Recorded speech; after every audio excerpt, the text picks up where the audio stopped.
Assalamualaikum. Jelapu, password Iko baik, Assalamualaikum warahmatullahi wabarakatuh.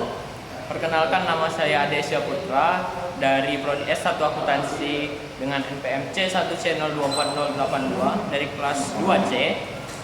Pada video ini saya akan mewawancarai seorang narasumber,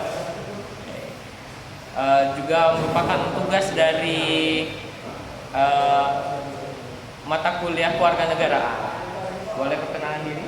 Saya perkenalkan, nama saya Fazla Nursyaditya dengan NPM C1C02414. Dari prodi apa? Dari Prodi S1 Akuntansi kelas 2C. Nah, kita langsung aja nih ke pertanyaan pertama. Menurut kamu, apa yang kamu pahami tentang konsep gotong royong? Jadi menurut pendapat aku, gotong royong itu kayak kerjasama yang dilakukan secara sukarela untuk menyelesaikan suatu pekerjaan agar cepat selesai. Oke, artinya secara sukarela tanpa paksaan. Tanpa paksaan. Ikhlas gitu, kita nolong, kita bantu kegiatan biar kebersihan di lingkungan masyarakat kita ya. Nah, kan kalau kita membantu ini otomatis harus ada manfaat dong. Nah, apa sih manfaat yang dirasakan masyarakat ketika gotong royong itu diterapkan? Manfaat dari gotong royong menurut aku ya, kerja itu dapat cepat lebih selesai gitu. Terus tuh yang kedua bisa meningkatkan rasa kebersamaan di antara yang ikut partisipasi gitu kan. Terus yang ketiga itu hubungan tuh lebih erat aja sama. Artinya meningkatkan hubungan dong. Hubungan sebagai masyarakat.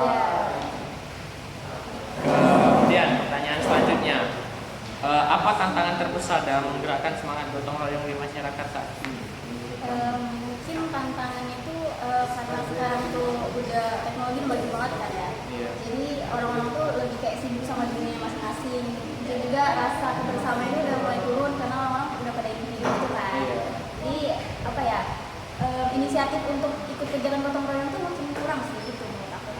Artinya karena sifat individualis dan mungkin sikap acuh tak acuh juga ya. Iya betul, orang tuh lebih kayak acuh, nggak peduli sibuk sama dunia sendiri, jadi kayak kurang aja sekarang semua gotong royongnya. Nah tadi nih kamu Zil meningkatkan rasa kebersamaan dong.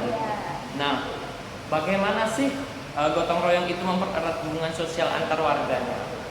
Jadi kan dari kegiatan gotong royong itu selain kita saling bantu bersih-bersih gitu kan, pasti juga ada dong kayak ngobrol-ngobrol gitu di antara sesama gitu kan dalam proses bersih-bersih tadi. Jadi mungkin dari situ sih rasa kebersamaan itu bisa terjalin lebih erat gitu.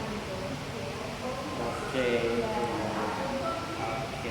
Itulah tadi wawancara dari narasumber pertama kita, yaitu Fazila. Terima kasih Fazila meluangkan waktunya. Selanjutnya kita langsung masuk ke narasumber kedua. Ini narasumber saya. Perkenalkan, saya Rizka Entan Ambia, mahasiswa S1 Akuntansi Universitas Negeri. Baik. Langsung saya ke pertanyaan pertama. Menurut Mbak Fiska nih, mengapa gotong royong itu penting dalam kehidupan bermasyarakat kita? Oke, jadi pertanyaannya kenapa gotong royong itu penting kan dalam kehidupan bermasyarakat? Gotong royong itu penting banget. Kalau dalam segi pekerjaan itu pasti pekerjaan itu cepat selesai dong kalau kita gotong royong kan ya. Terus juga itu mempererat hubungan sosial kita. Jadi misal kalau gotong royongnya itu misalnya penggalangan dana atau misalnya kebersihan di sekitaran rumah kita, otomatis kan hubungan sosial kita dengan tetangga, dengan orang-orang lainnya itu lebih erat gitu kan ya. Itu sih kalau menurut aku. Oke, artinya gotong royong ini banyak manfaat ya? Banyak manfaatnya. Nah, kan dalam kehidupan bermasyarakat tuh pasti ada penolakan tuh kalau kita mengajak seseorang. Nah, menurut Mbak Fiska nih, bagaimana cara mengajak orang lain untuk berpartisipasi dalam kegiatan gotong royong ini? Sebenarnya ya, kalau dari diri saya sendiri, cara ngajak orang lain itu yang pertama contoh dari kita dulu. Gimana cara kita untuk menjadi teladan bagi banyak orang itu biar mereka mau ikut gotong royong.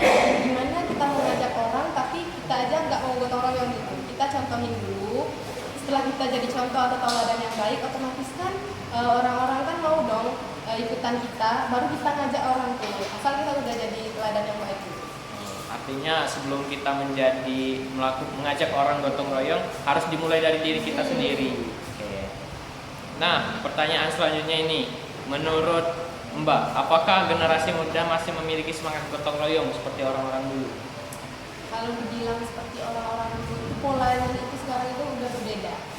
Jadi semangat gotong royongnya itu bukan semangat gotong royong yang kayak kebersihan lagi. Jujur aja kalau misal kayak gotong royong kebersihan, semangat orang-orang sekarang atau anak muda sekarang itu udah turun nih sebenarnya ya kalau melihat faktanya. Tapi mereka itu punya pola yang berbeda. Jadi mereka gotong royongnya itu kerjasamanya itu misal dalam bentuk penggalangan dana. Nah misalnya mereka minta menggalang dana itu dalam menyebarkannya di media sosial. Kan itu mereka mempunyai pola yang berbeda kan dengan orang dulu. Oke. Artinya walaupun dalam konteks kebersihan mereka semangatnya agak kurang, tetapi kalau dalam konteks penggalangan dana secara media sosial artinya masih tinggi ya gotong royong mereka.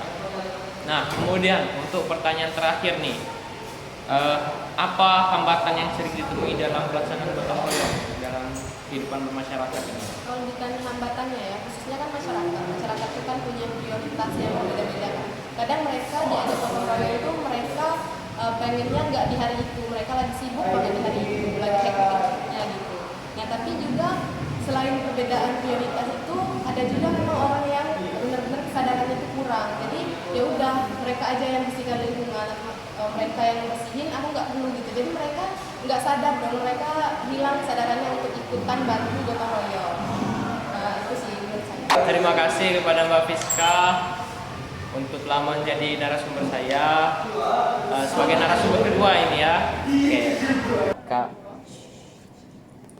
Baik, inilah narasumber terakhir kita dengan Mas siapa di sini? Halo, saya Muhammad Alif Al-Mukni. Oke, dengan Mas Alif kita. Baik, kita tadi kan sudah membahas tentang gotong royong dengan bersama dua narasumber yaitu Fazila dan Fiska nih. Lanjut, kita masih membahas gotong royong. Nah, pertanyaannya nih Mas, apakah di tempat Anda sering melihat praktik gotong royong? Masih, ya, saya masih melihat praktik gotong royong terutama saat ada kegiatan seperti kerja bakti, membersihkan lingkungan, atau membantu tetangga yang sedang punya acara. Namun frekuensinya mulai berkurang karena kesibukannya masing-masing. Oke, artinya walaupun ada tetapi berkurang ya frekuensinya. Ya, betul. Oke. Nah, kemudian menurut Mas, bagaimana cara kita menanamkan nilai gotong royong kepada generasi muda saat ini? Nah, nilai gotong royong itu bisa ditanamkan lewat pendidikan karakter di rumah ataupun juga di sekolah, serta melibatkan mereka yang dalam kegiatan sosial seperti memberi contoh nyata juga penting agar mereka terbiasa bekerja sama dan juga peduli pada lingkungan sekitar. Oke, makasih Mas. Artinya kita tuh menanamkan gotong royong itu sejak kecil. Iya, betul. Ya, oke. Nah, ini mungkin sebagai pertanyaan terakhir nih dari saya nih. Apa yang bisa kita lakukan untuk menghidupkan kembali budaya gotong royong yang mulai sudah tadi Mas bilang tuh sudah frekuensinya sudah menurun? Nah, untuk menghidupkan kembali budaya gotong royong itu perlunya diadakan lebih banyak lagi kegiatan bersama seperti kerja bakti atau acara-acara komunitas. Nah, tokoh masyarakat tuh juga bisa mengajak warga untuk lebih aktif dan media sosial dapat dimanfaatkan untuk menggerakkan semangat kebersamaan. Oke, terima kasih banyak kepada Mas Alif. Oke, mungkin itulah tadi video wawancara dari saya. Saya tutup. Assalamualaikum warahmatullahi wabarakatuh.